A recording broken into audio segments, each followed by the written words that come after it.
Welcome back to A Story to Tell on the campus of Dixie State University. Today we're talking to Bruce Raftery. Bruce, how are you? Good, sir. How you doing? Not bad since the last time I was here. It's been a while. Well, welcome back. I read your name in the paper the other day. What's going on?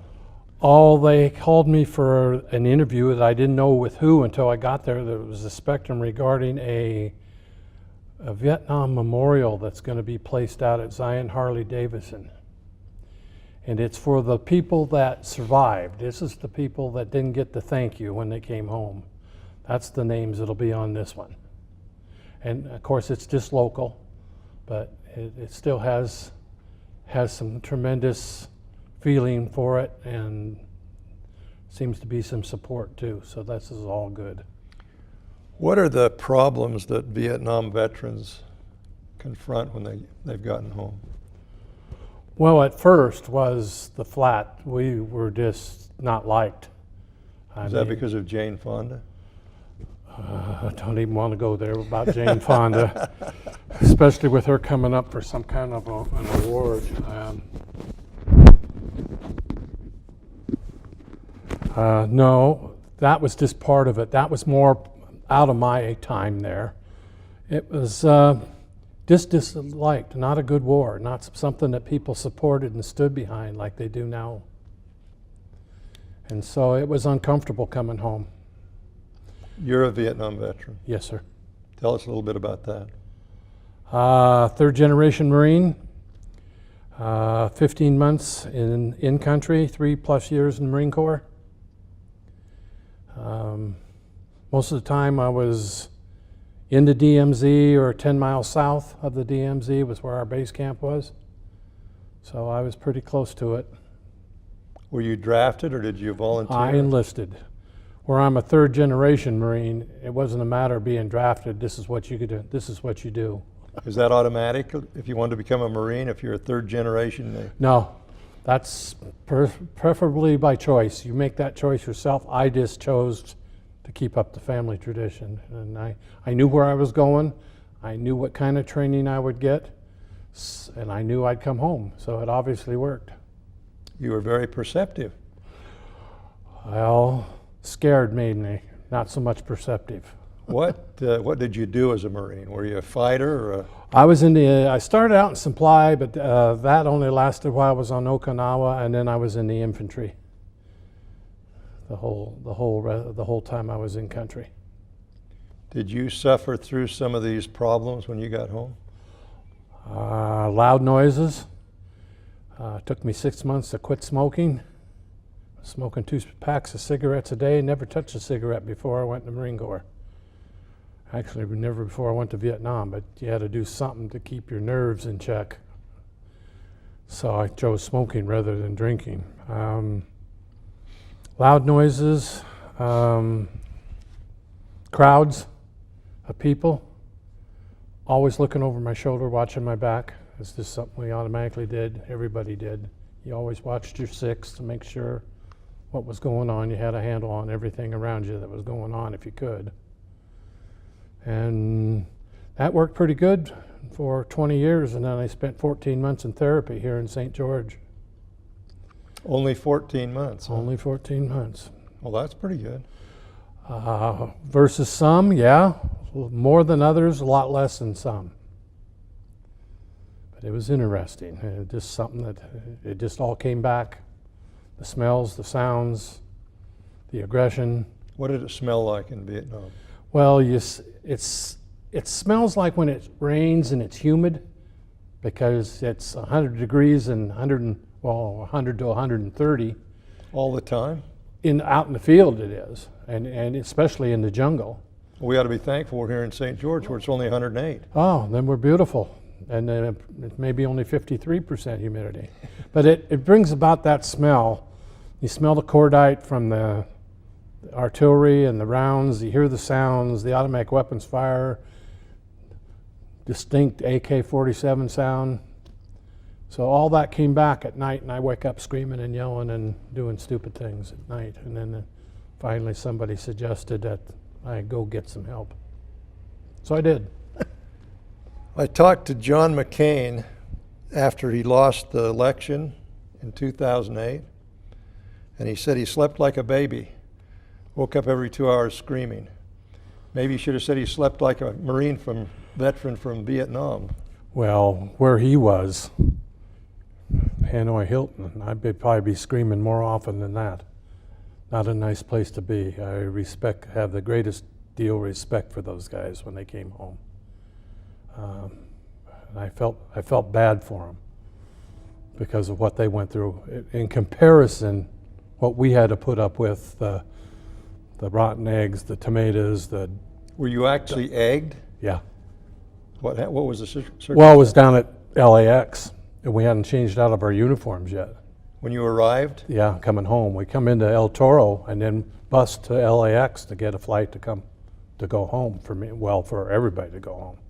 Wherever they were going. They Yeah. flew out of LAX. And there was a lot of protesters, and diapers got thrown because we were baby killers, and dog feces, and You're kidding. no.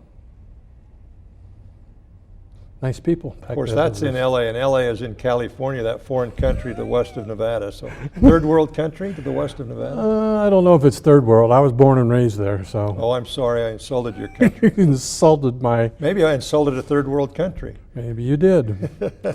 Where were you born? Sacramento, California. Sacramento. How Yep. long did you live there? I lived there until '78 when I moved to Utah. What brought you to Utah? Oh, a friend of mine who was in my LDS ward there in Sacramento, his parents lived in Pintura. Pintura. Up on Where the did that name come from? freeway. It's Indian name for something. I don't know what. Probably an Indian name for Pintura. For nowhere. Nowhere. It's an Indian Well, name. I interrupted you. Go ahead, finish your story. Anyway, his dad passed away, so it left his mom and his two younger brothers. So he came back home. Well, as fate would have it, I started coming up here deer hunting every year, and this was like part of the family. I was just another brother, and off we went. And finally I said, that's it, I'm done with California, and I moved up here. So you came up here to hunt Bambi, huh? I did. Do you know what the name of the bad deer in the original Bambi story was? No, I don't. Ronnow the bad deer. Can you believe that? It obviously wasn't well named, Maybe it was well named. or it could have been. I'm not going to get in the middle of that. So you came up here, and then what happened? Well, I didn't have a job, but I had a house. Did the people here respect you as a Vietnam veteran? Nobody, not many people knew I was a Vietnam veteran. Were you afraid to tell them, or? Never really came up. Never was asked. Never a situation to talk about it. So I didn't. You just left them in the dark, huh? Well, I just left them in the dark till down the road a little bit. What can people do to help you with this memorial? Well, you can get a hold of Judith Cooley. I think that she's online under Vietnam Veterans Memorial. And if you want to make a donation, that would be great. Or if you want to offer some help in some way, because they're doing a lot of fundraising, yard sales, bake sales, barbecues. So I can always use volunteers. And it's going to run about $20,000. Where's the memorial going to be? It's going to be out at Zion Harley Davidson, right by their flagpole. And where is that? It's on the way to Hurricane, right off the freeway. Your first interchange, there's a gas station, and then there's a hotel in Harley Davidson on the right, and you go off the freeway right there. And Laura, who's the manager out there, is a great supporter of veterans. That's where this last time that we brought the traveling Vietnam Wall, we had it in her parking lot. Are Vietnam veterans motorcycle buffs generally? Or? A lot of them are. You got your guys in the Patriot Guard are mostly all military veterans. We don't have an exact Vietnam Veterans Riders Club. There's 150 in a Marine Corps motorcycle club out of Vegas. I'm sure some of those are Vietnam vets. Yeah, but a lot of them do ride bikes. They find a comradeship there. And that's what you're looking for, is a brotherhood. That's what you miss sometimes. On the plus side, that's what you miss. Someone I know calls them murder cycles instead of motorcycles. After being in law enforcement in southern Utah, I would not ride a motorcycle in southern Utah. No way, no how, no. It's Well, not. just recently, It's not safe. because of the Virgin Narrows, I heard a couple of motorcyclists were injured or killed down there. They, I think they were paying attention to the cones where it went into a single lane and went into the abutment that keeps them from Yeah. going over the side, which is cement, obviously, Yeah. and they didn't fare well. Yeah, well, that's too bad. It's just, it is too bad, but it's a good way for these guys to hang with people they know, have a like thing in common, the motorcycle, and so they get along good, and it's basically how they get through life. I mean, a lot of them don't have much else going for them. How old were you when you went in? I turned 20 and 21 in country. I was 19. 19 years old. And when Babies. What? Babies. Babies. Oh, there are a lot more babies. When I was a squad leader, I was the oldest one at 21. My next oldest was 19. My youngest was 16. He lied about his age. Marines lie? Consistently. I have a new saying, men lie and women change their minds. Accomplishes the same thing. Well, it kind of comes to the same point, yes. Marines are just better at lying than changing their minds. Usually they're stubborn. I had a nephew, John was his name, and he went in the Green Berets. And a friend of mine and I, he flew in directly from Vietnam, one stop, and into Salt Lake. And a friend of mine, I picked him up at the airport. And I'd never seen anybody that wired tight. Just like everything was, you know what I'm talking about? Yeah. When we came home, we were like that. I was like that. It's just because you can't, we take for granted here, living day by day. Can't do that over there. Everything is potentially dangerous. It's almost minute by minute, even when you're in base camp. You can get killed just as easy there as you can out in the field. I mean, it just wasn't, you had to be wound tight. Which didn't help the emotional aspect when you came home. I lost a lot of compassion and a lot of caring that I still have a hole in my heart that I have not got filled back up yet. It's just not, there's no time or place for it. Can you explain that to me? Or? Well, I guess it's easiest said by when you have people dying around you, in your lap, in your arms, or close by, and they're friends. It's hard to have compassion for the NVA or the Viet Cong. So the only people you have compassion for, and you don't have really a lot of time to think about it, if you knew the young man and you knew his family situation, the compassion extends to his family if you got time enough to think about it. And usually when you do have time enough to think about it, you don't want to. So compassion is something that, and empathy, both those, big holes in my heart still. And it's hard to refill that. So it's kind of like the Vietnam War. It's on the back burner and it's there, but it doesn't rear its ugly head a lot. The veterans, are they treated differently, the Vietnam veterans, than the veterans of the other wars like Korea and World War II? And Now? yes. No, we're treated as equals. 10 years ago when we chartered the Vietnam Veterans Chapter here in St. George, July of '05, we didn't do much for a couple of years, but the first parade we went to, people came off the sidewalk and come out and shook our hands and said, "Thank you for your service." Didn't get that 40 years ago. So we're on par with the Korean veterans and what we call the sandbox guys. Sandbox. Yeah, Iraq and Afghanistan. We call them the sandbox soldiers. So now we're getting our due. It's been a long time coming, and it still puts a lump in my throat and a tear in my eye when it happens. There was nothing like that for us. I mean, look at the things I've told you about that happened. Even the guys on stretchers. Were ridiculed. And got stuff thrown at them over the fence. Why would people do that? Unpopular war, and they were misinformed also. The news and the politicians. It was never about politics. It could have only been about politics, and this is just my take, as if Truman would have let MacArthur push the Chinese back across the Yalu River in Korea, we would have probably never had Vietnam. That's just my own personal opinion.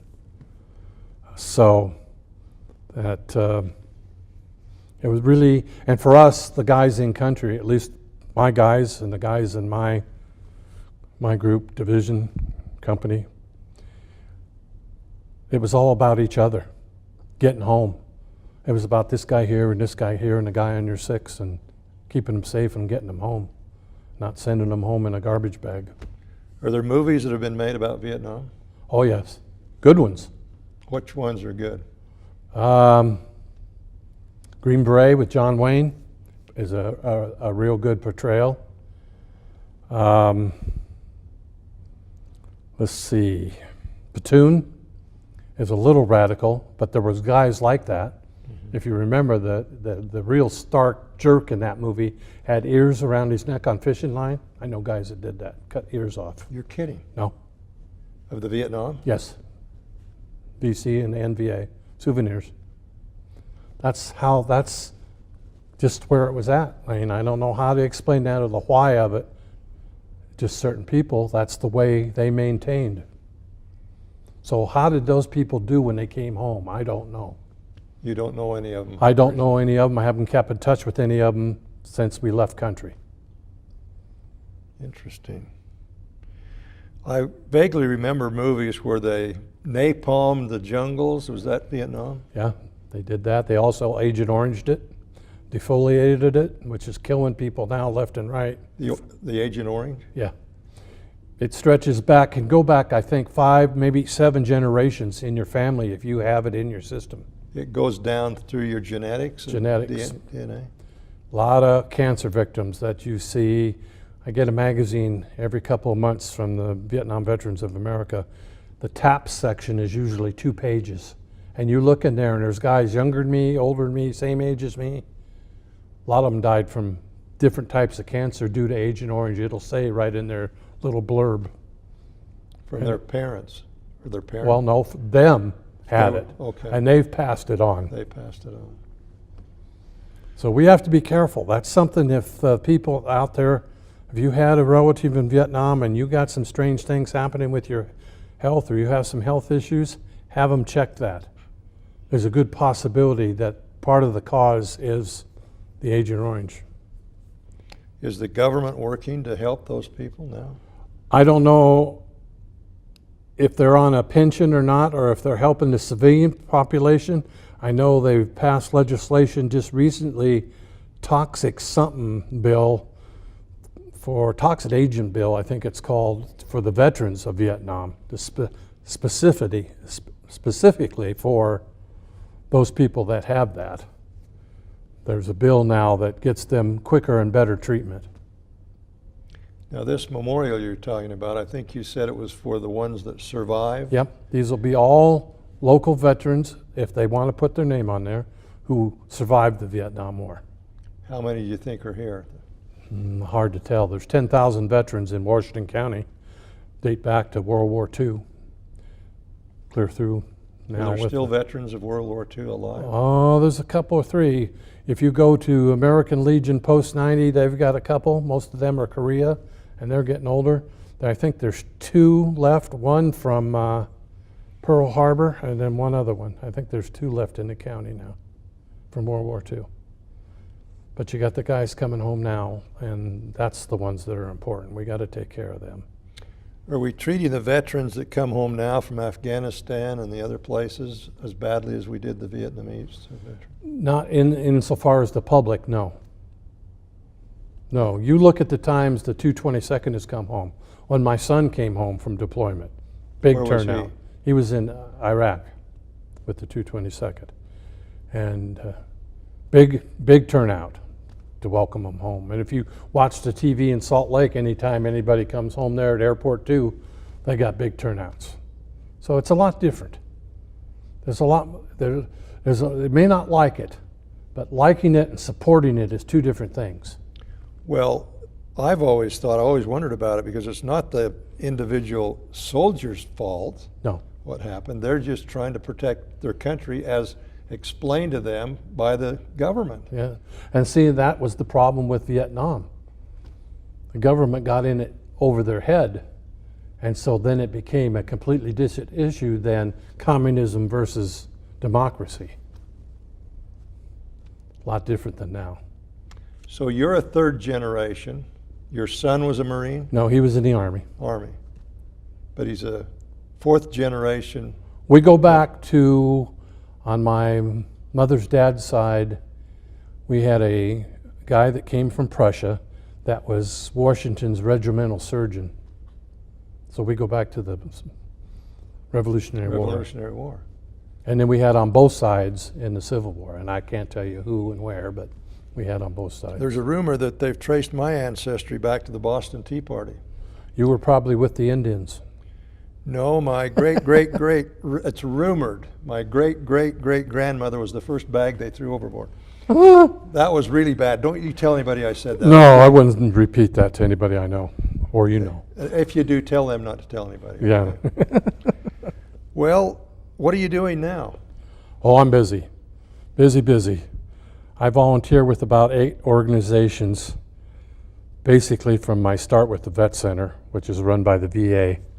So there's about 8 separate entities that I'm involved in, and it's all volunteer. What else do you do? Take it easy. I'm retired, so I don't, that's kind of why I picked up on these things that caught my interest, or it's a good thing to help the veterans. So there's lots of different ways where I have my nose stuck in that I can be a mouthpiece for them or help them in their lives some way, somehow.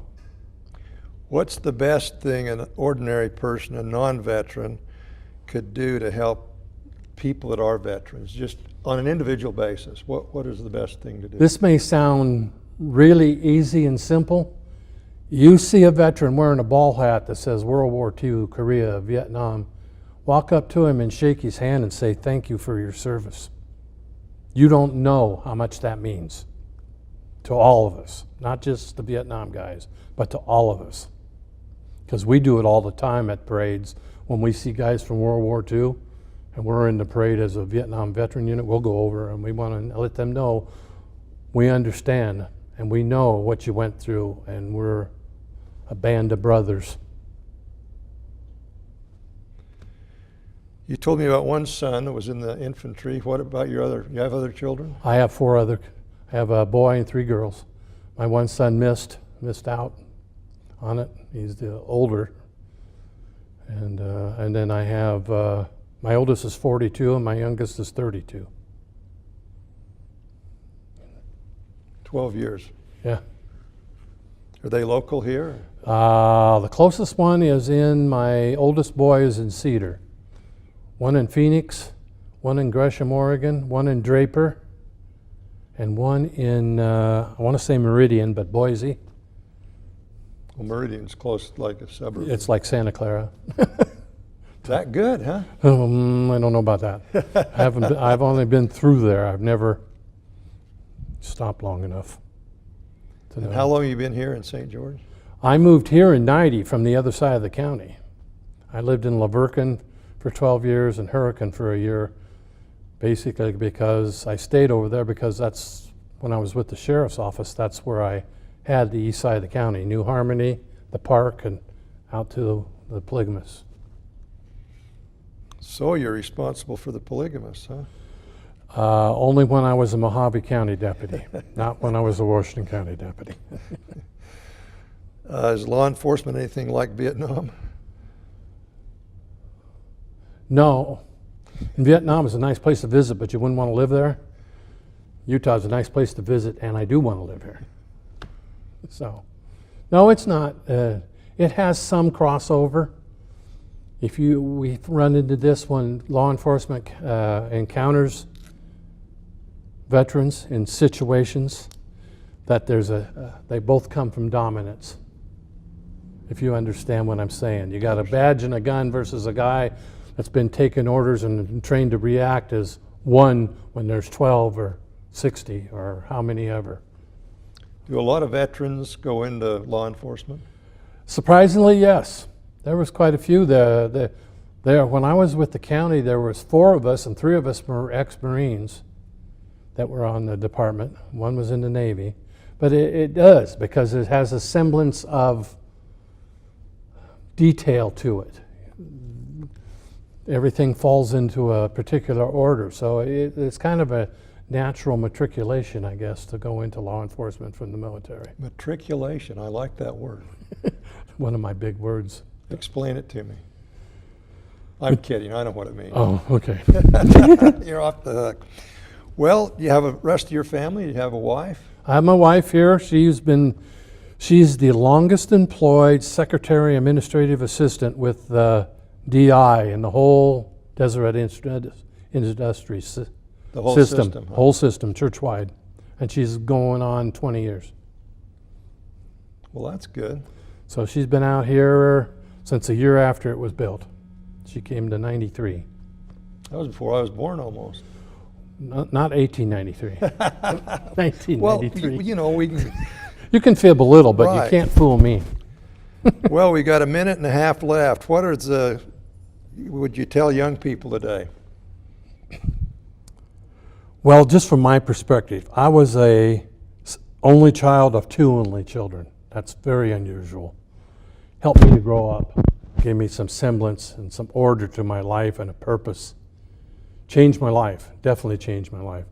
We talk to kids at the high school age or the college ROTC, and we tell them it's not all that bad. You say, well, I want to go do this, or I want to go get a degree.